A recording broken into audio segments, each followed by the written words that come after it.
Haleluya. Shalom, selamat sore Bapak Ibu Saudara yang dikasihi Tuhan. Puji Tuhan, kita bisa belajar kembali firman Tuhan hari ini. Saya percaya firman Tuhan yang akan kita dengar akan membangkitkan iman kita untuk mengalami mujizat. Saya akan berkhotbah hari ini dengan judul Mujizat Setiap Hari. Kita pasti perlu mujizat dan kita perlu mujizat setiap hari. Dan hari ini kita akan belajar dari seorang yang mengalami mujizat setiap hari selama bertahun-tahun. Mari kita berdoa lebih dulu. Bapa di surga, terima kasih untuk pelajaran firman Tuhan yang akan kami dengarkan. Kami tahu Tuhan, iman kami timbul dari pendengaran akan firman Tuhan. Dan iman kami akan mengalahkan dunia ini Tuhan dengan segala kesulitannya. Itu sebabnya Roh Kudus, kami buka telinga rohani kami untuk mendengar firman Tuhan. Dan kami percaya kami akan diberkati sepanjang kami mendengar firman Tuhan dan seterusnya. Urapi hamba-Mu dan kami semua yang mendengar di dalam nama Tuhan Yesus. Haleluya. Amin. Sebelumnya terima kasih sudah setia menyaksikan tayangan ini. Nah, saya berdoa juga supaya kita bisa menjadi saluran berkat bagi banyak orang. Kalau Bapak Saudara diberkati, bisa share, bisa like, dan juga nanti kami upload di YouTube, bisa subscribe supaya lebih banyak orang akan diberkati lihat firman Tuhan ini. Saya akan bacakan dulu dari 1 Raja-Raja pasal 17 ayat 1 sampai 5. Kita akan belajar dari Nabi Elia. Bagaimana Nabi Elia mengalami mujizat Tuhan setiap hari selama masa kekeringan di negaranya. Lalu berkatalah Elia orang Tisbe dari Tisbe Gilead kepada Ahab, "Demi Tuhan yang hidup Allah Israel yang kulayani, sesungguhnya tidak akan ada embun atau hujan pada tahun-tahun ini, kecuali kalau kukatakan." Kemudian datanglah firman Tuhan kepadanya, "Pergilah dari sini, berjalanlah ke timur dan bersembunyilah di tepi sungai Kerit di sebelah timur sungai Yordan. Engkau dapat minum dari sungai itu dan burung-burung gagak telah kuperintahkan untuk memberi makan engkau di sana." Lalu ia pergi dan ia melakukan seperti firman Tuhan. Ia pergi dan diam di tepi sungai Kerit di sebelah timur sungai Yordan. Jadi ada masa kelaparan selama 3,5 tahun. Bukan karena dosanya Elia, karena dosanya Ahab dan Ratu Isabel istrinya yang menyembah berhala, bahkan seluruh orang Israel ikut menyembah berhala, sehingga ada kekeringan. Dan hamba Tuhan ini juga mengalami kekeringan. Saya percaya kita sebagai anak-anak Tuhan pun tidak luput dari kondisi sukar sekarang. Kita sama-sama melewati pandemi ini, kita sama-sama melewati masa-masa sukar ini. Tetapi di tengah krisis ini, kita bisa mengalami mujizat Tuhan setiap hari. Dan Elia juga bukan hanya mengalami masalah ekonomi, dia juga mengalami masalah krisis keamanan. Nyawanya terancam. Raja Ahab dan Ratu Isabel itu memburu dia karena mereka berpikir Nabi Elia lah karena nubuatannya mengakibatkan terjadi kekeringan. Tapi bagaimana Nabi Elia dipelihara oleh Tuhan? Dia dipelihara secara mujizat dan secara mujizatnya setiap hari. Tiap hari ada burung gagak yang memberikan dia roti dan daging selama beberapa waktu. Lalu kemudian setelah sungai Kerit kering, dia dipelihara hidupnya oleh seorang janda yang miskin. Dan bukan hanya itu saja, kemudian janda ini bisa memberi makan orang-orang di sekitarnya karena makanan mereka tidak habis-habis. Ada beberapa hal yang kita bisa pelajari dari Elia untuk mengalami mujizat setiap hari. Yang pertama, Elia itu rela untuk dipisahkan. Elia rela untuk dipisahkan. Di dalam Alkitab dipisahkan itu artinya dikuduskan.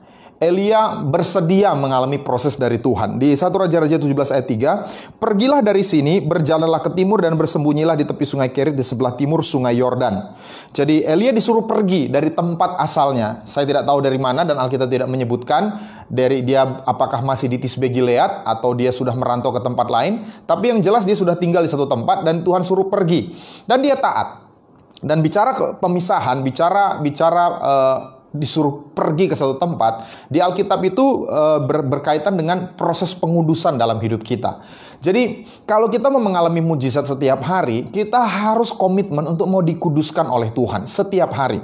Di Roma 6 ayat 22, "Tetapi sekarang setelah kamu dimerdekakan dari dosa dan setelah kamu menjadi hamba Allah."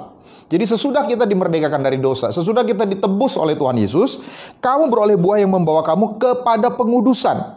Jadi tidak selesai. Secara status kita sudah dimerdekakan dari dosa, tapi ada proses pengudusan. Dan sebagai kesudahannya ialah hidup yang kekal. Itu sebabnya jangan pernah berpikir sekali selamat tetap selamat. Dalam arti seperti ini. Saya bisa bebas berbuat apa saja, saya pasti akan masuk surga, saya akan hidup yang kekal. Memiliki hidup yang kekal. Alkitab berkata ada yang namanya proses pengudusan. Kalau kita tidak terus mau komitmen untuk dikuduskan, ada saat di mana hati kita keras, lalu kemudian kita bisa meninggalkan Tuhan. Dan itu bukan hanya 1-2 kali, di Alkitab terjadi. Yudas kemudian akhirnya meninggalkan Tuhan Yesus. Dan dia akhirnya mati bunuh diri. Dan sepanjang sejarah ada banyak orang-orang yang akhirnya meninggalkan Tuhan. Mungkin sebagian kita juga kenal orang-orang semacam itu. Tapi yang poin saya adalah, kalau kita mau mengalami mujizat Tuhan setiap hari, kita harus mau dikuduskan. Sebab tanpa proses pengudusan, Tuhan tidak akan bisa bekerja dalam hidup kita. Yesaya 59 berkata, yang menjadi penghalang antara kita dan Tuhan itu bukan karena tangan Tuhan kurang panjang, bukan karena telinga Tuhan tidak mendengar, tapi dosa kita. Itu sebabnya lewat firman Tuhan hari ini, saya mau ulang-ulangi kembali dari khotbah-khotbah sebelumnya. Kalau ada di antara kita yang masih hidup dalam dosa, segera tinggalkan hidup dalam dosa. Segera kembali kepada Tuhan, hidup dalam kekudusan, supaya kita mengalami mujizat setiap hari. Tapi untuk kita yang katakanlah, oh saya tidak lagi berbuat dosa besar. Saya tidak membunuh, saya tidak berzina, saya tidak berselingkuh, saya tidak mencuri, saya tidak merampok. Semua tukang emas tahu bahwa logam terakhir yang akan menjadi pengotor dari emas murni adalah perak. Dan perak itu lumayan berharga, walaupun tidak seberharga emas. Tapi kalau mau mendapatkan emas murni, maka yang cukup bagus itu harus dibakar. Sehingga yang terbaik itu yang bisa kita peroleh. Nah, seringkali dalam hidup kita, ada hal-hal yang menurut kita masih kita anggap baik. It's okay, tidak apa-apa, cincai lah. Tapi bagi Tuhan itu penghalang mujizat. Dan saya berdoa supaya kita komitmen. Kalau ada hal-hal yang masih menghalangi mujizat, sakit hati. Orang lain mungkin tidak tahu kita sakit hati sama mereka, tapi Tuhan tahu. Iri hati. Mungkin iri hati itu tidak membunuh orang lain, tapi iri hati itu dosa. Pikiran-pikiran negatif, pikiran kotor, gosip, fitnah. Itu mungkin hal-hal yang kelihatannya tidak fatal, tapi itu bisa menghalangi mujizat dalam hidup kita. Segera bertobat supaya mujizat terjadi. Lalu yang kedua, Elia taat kepada perintah Tuhan. Elia taat kepada perintah Tuhan. Ayat 4-6, engkau dapat minum dari sungai itu dan burung-burung gagak telah kuperintahkan untuk memberi engkau makan di sana. Lalu ia pergi dan ia melakukan seperti firman Tuhan. Ia pergi dan diam di tepi sungai Kerit di sebelah timur sungai Yordan. Pada waktu pagi dan petang, burung-burung gagak membawa roti dan daging kepadanya dan ia minum dari sungai itu. Ada satu prinsip, ketaatan selalu mendatangkan berkat. Ketaatan selalu mendatangkan berkat. Sebaliknya, ketidaktaatan itu akan menjauhkan berkat. Jadi kalau kita mau mengalami mujizat setiap hari kita harus mendengar tuntunan Tuhan. Apa yang Tuhan mau kita lakukan. Dan Tuhan itu tidak pernah iseng menyuruh kita melakukan sesuatu tanpa alasan. Atau Tuhan sengaja mengerjain kita, melakukan sesuatu yang tidak ada hasilnya. Tidak. Tuhan itu serius dengan hidup kita. Sehingga kalau Tuhan instruksikan sesuatu, pasti ada maksud Tuhan. Dan Tuhan yang memerintahkan kita adalah Tuhan yang menyediakan. Salah satu karakter Tuhan namanya adalah Yahweh Jireh. Tuhan yang menyediakan. Sehingga waktu Tuhan menyuruh kita melakukan sesuatu, tujuan akhirnya adalah supaya kita bisa merasakan penyediaan Dia. Dan nama Yahweh Jireh ini pertama kali muncul di Alkitab ketika Abraham disuruh mempersembahkan Ishak, anaknya, di Bukit Moria. Tuhan suruh dia naik ke Bukit Moria. Dan sampai di atas, dia ketemu dengan seekor anak domba yang sudah tersangkut di belukar. Seekor domba yang tersangkut di belukar. Jadi Anda bisa bayangkan, waktu Abraham naik dari sisi Bukit Moria yang sebelah sini, penyediaan Tuhan sudah naik dari sisi bukit yang sebelah sananya, satu lagi. Kalau Abraham tidak taat sampai naik ke atas, dia tidak akan bisa ketemu dengan penyediaan Tuhan. Dan waktu dia taat, penyediaan Tuhan juga berjalan bersamaan. Itu sebabnya kita perlu iman.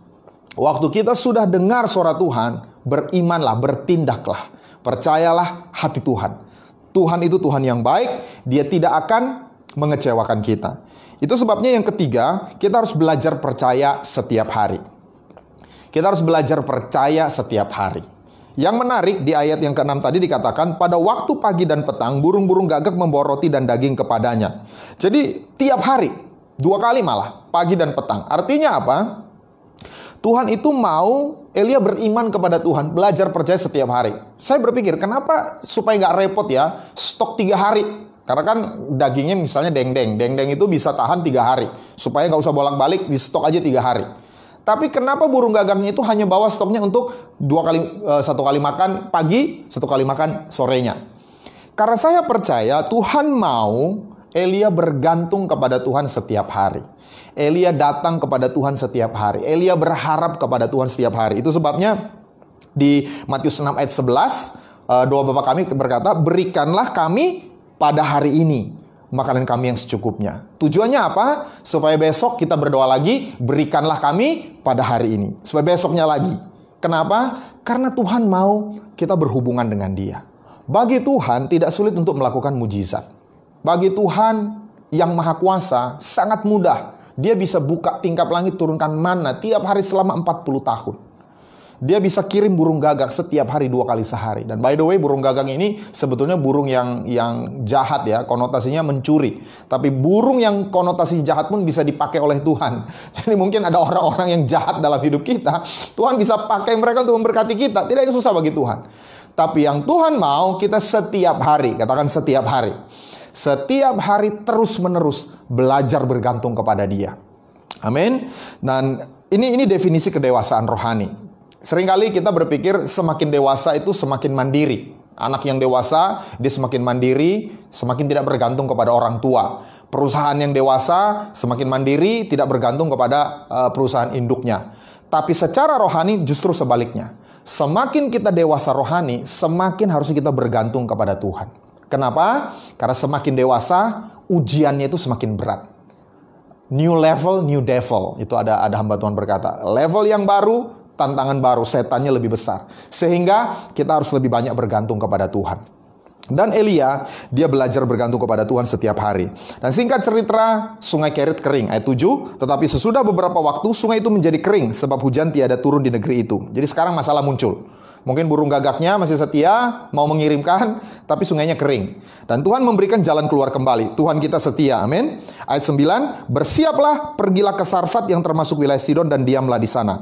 Ketahuilah aku telah memerintahkan seorang janda untuk memberi engkau makan. Yang pertama, kenapa Tuhan suruh pergi ke Sarfat, di luar Israel.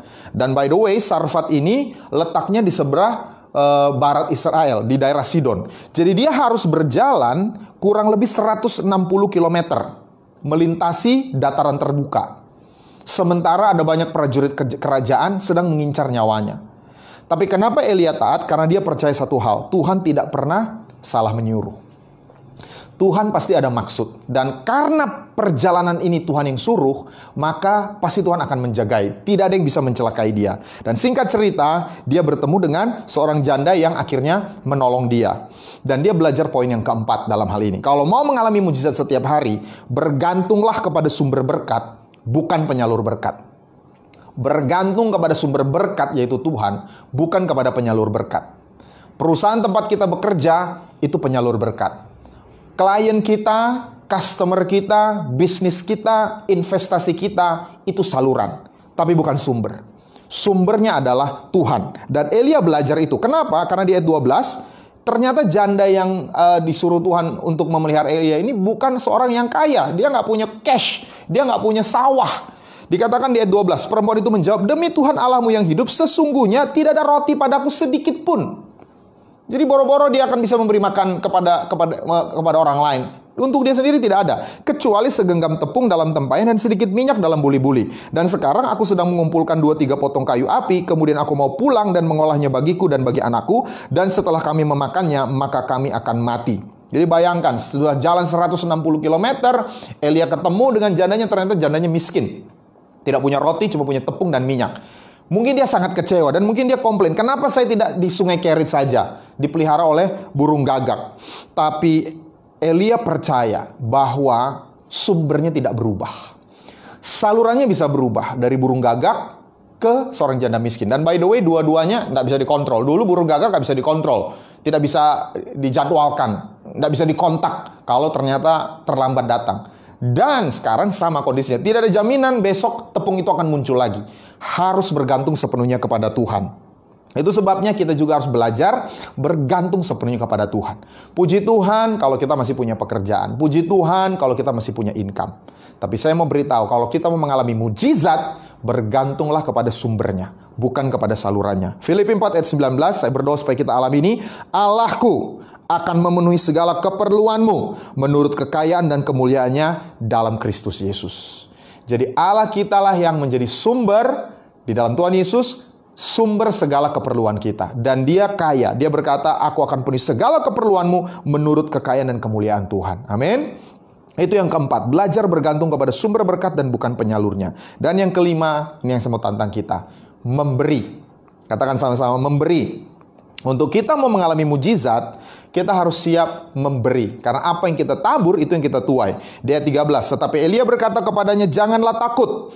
Pulanglah, buatlah seperti yang kau katakan, tetapi buatlah lebih dahulu bagiku sepotong roti bundar kecil daripadanya, dan bawalah kepadaku, kemudian barulah kau buat bagimu dan bagi anakmu. Sebab beginilah firman Tuhan Allah Israel. Saya deklarasikan juga dalam hidup Bapak Ibu Saudara yang mendengar. Tepung dalam tempayan itu tidak akan habis dan minyak dalam buli-buli itu pun tidak akan berkurang sampai pada waktu Tuhan memberi hujan ke atas muka bumi. Lalu pergilah perempuan itu dan berbuat seperti yang dikatakan Elia. Maka perempuan itu dan dia serta anak perempuan itu mendapat makan beberapa waktu lamanya. Tepung dalam tempayan itu tidak habis. Ini mujizat setiap hari. Dan minyak dalam buli-buli itu tidak berkurang seperti firman Tuhan yang diucapkannya dengan perantaraan Elia. Jadi minyak itu tidak habis, tepung itu tidak habis kapan? Ketika janda itu memberi lebih dulu kepada Elia. Waktu dia memberi, mujizat terjadi. Nah, memberi di saat kelimpahan itu mudah, karena ada cadangan. Tapi memberi di saat kekurangan, itu butuh iman. Karena begitu memberi, habis. Tapi percayalah, Tuhan itu setia dengan firman-Nya. Apa yang kita tabur, kita akan tuai. Kalau kita memberi, kita pasti akan menerima. Itu sebabnya saya motivasi kita. Mari jangan egois dalam kondisi sukar seperti ini. Mari kita mulai perhatikan siapa yang kita bisa tolong. Mungkin keluarga kita, sanak famili kita, mungkin tetangga kita. Kalau Tuhan gerakkan untuk kita memberi, taat. Itu cara kita bergantung kepada sumber berkat. Dan ayat ini mencatat bahwa selama beberapa waktu lamanya, sampai Tuhan mengakhiri masa kelaparan itu, mereka terpelihara. Dan saya berdoa itu yang kita alami. Sampai masa pandemi ini berakhir, sampai masa krisis ekonomi ini berakhir, kita akan tetap dipelihara Tuhan, sumber segala berkat. Kenapa? Karena kita murah hati memberi. Jangan takut, orang yang memberi itu tidak akan pernah kekurangan. Amin. Bahkan orang yang memberi itu akan menerima berkat. Puji Tuhan. Jadi hari ini kita belajar bahwa kita bisa mengalami mujizat setiap hari. Amin. Yang pertama, hiduplah dalam kekudusan. Terus perbaharui hidup kita. Mungkin itu dosa yang kita anggap kecil. Bereskan hati kita. Bereskan pikiran kita terhadap orang lain. Lalu yang kedua, belajar taat kepada perintah Tuhan. Mungkin tidak masuk akal. Tapi kita percaya, kalau Tuhan memerintahkan, Dia akan menyediakan apa yang kita butuhkan. Lalu yang ketiga, setiap hari kita belajar percaya. Kita tidak bergantung kepada stok kita. Kita tidak bergantung kepada tabungan kita. Kita tidak bergantung kepada investasi kita. Kita bergantung kepada Tuhan setiap hari. Dan kita bergantung kepada sumber berkat, bukan salurannya. Salurannya bisa tertutup seperti sungai Kerit, tapi Tuhan akan buka di tempat lain selama kita bergantung kepada sumbernya. Dan yang terakhir, mujizat akan terjadi waktu kita mulai memberi.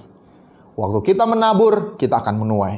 Bahkan Alkitab mencatat, Ishak itu berani menabur di masa kekeringan. Justru dia menuai 100 kali lipat. Jauh lebih banyak dibanding masa-masa normal. Jadi saya percaya ini kesempatan yang baik. Ada banyak orang membutuhkan. Kalau kita masih bisa memberi, mari mulai memberi. Amin. Puji Tuhan, Tuhan Yesus memberkati. Mari kita berdoa. Kita mau minta Tuhan bekerja secara ajaib. Ada banyak kita di antara kita yang mendengar firman Tuhan ini membutuhkan mujizat. Dalam hal ekonomi, dalam hal kesehatan, dalam hal perlindungan Tuhan. Setiap hari. Sama seperti Elia, dia dipelihara Tuhan setiap hari. Kita akan mengalaminya. Bapa di sorga, mari kita satukan hati, kita berdoa. Bapa di sorga, kami datang kepadamu. Engkau sumber kami Tuhan. Semua hanya saluran Tuhan. Kami mengandalkan Engkau, kami berharap kepadamu. Dan mau berdoa untuk setiap Bapak Ibu Saudara yang mendengarkan tayangan ini Tuhan. Dalam nama Tuhan Yesus mereka mengalami mujizat. Karena hari ini Tuhan kami arahkan pandangan kami kepada sumber berkat. Yang menurut kekayaan dan kemuliaannya akan memenuhi segala keperluan kami. Sehingga kami tidak perlu takut, kami tetap tenang, kami tetap bersyukur. Kalaupun Tuhan izinkan masa-masa kekeringan sekarang seperti sekarang, Tuhan akan peliharakan kami. Terima kasih Bapa di sorga. Setiap hari kami juga terus bersyafaat, berdoa untuk semua petugas kesehatan yang bekerja merawat semua pasien COVID-19, baik PDP, ODP, maupun yang sudah positif Tuhan. Mereka yang bekerja siang dan malam, kuatkan mereka, hiburkan keluarga mereka Tuhan. Juga jagai mereka Tuhan, berikan daya tahan tubuh yang baik sehingga tidak tertular Tuhan oleh penyakit ini Tuhan. Terima kasih Bapa di sorga, kami terus berkati juga pemerintah kami, diberikan hikmat, kebijaksanaan dalam mengambil setiap kebijakan sehingga bangsa kami boleh tetap kuat melewati masa-masa ini ya Bapa. Terima kasih Bapa di sorga, kami puji Engkau, kami muliakan Engkau dalam nama Tuhan Yesus. Haleluya. Amin. Puji Tuhan. Terima kasih sudah menyaksikan tayangan ini. Sekali lagi saya encourage, saya dorong Bapak Saudara yang diberkati bisa like, bisa share tayangan di Facebook ini. Nanti kami akan upload juga di YouTube. Bisa like, bisa share dan juga bisa subscribe supaya firman Tuhan ini lebih tersebar, lebih didengar oleh banyak orang. Terima kasih, Tuhan Yesus memberkati. Shalom.